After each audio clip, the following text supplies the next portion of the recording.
This is a 100 TPH production pebbles stone crushing designed solution. The client's requirements are as follows. 1. Capacity, 100 tons per hour. 2. Maximum feed, 400 millimeters. 3.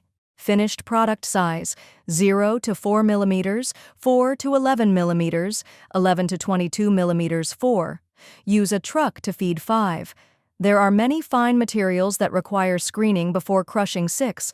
Requires a 2-stage crusher, a jaw crusher, and a cone crusher. 7. The 0 to 4 millimeter part needs to be washed, and the fine sand should be recovered as much as possible. The designed solution details the process as below. 1. The raw stone material will be fed into the raw silo or bunker by truck. There is a vibration feeder under the bunker, the vibration feeder with a grizzly bar gap of 70 millimeters.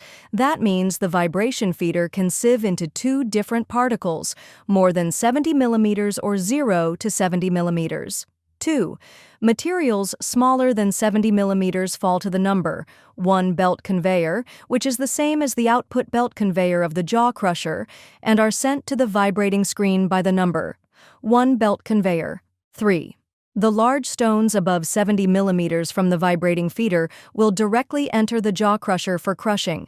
The crushed output will also drop to the same number, 1 belt conveyor, and be sent to the vibrating screen. 4. The vibrating screen with 3 layers, 4 millimeters, 11 millimeters, and 22 millimeters. So you will get 4 different outputs, 0 to 4 millimeters, 4 to 11 millimeters, 11 to 22 millimeters, and larger than 22 millimeters. 5.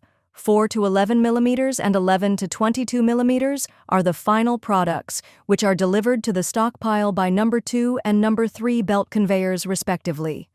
6. 0 to 4 millimeter fine sand parts will go to the spiral sand washing machine for washing the sand. 7.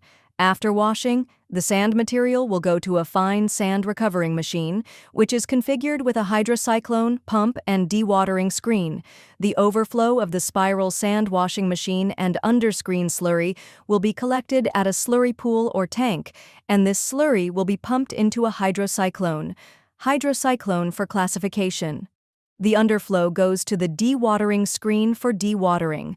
This is a closed loop, which can ensure washing, dewatering, and classification. Then, the final cleaned products will be transported to the stockyard via the number 6 belt conveyor. 8. Gravels larger than 22 millimeters are sent to the cone crusher via the number 4 belt conveyor for re-crushing. Then the output from the cone crusher will be sent back to the vibrating screen via the number 5 belt conveyor. The processing plant's capacity can be customized as per requirement, such as 10 TPH, 50 TPH, 100 TPH, 200 TPH, etc.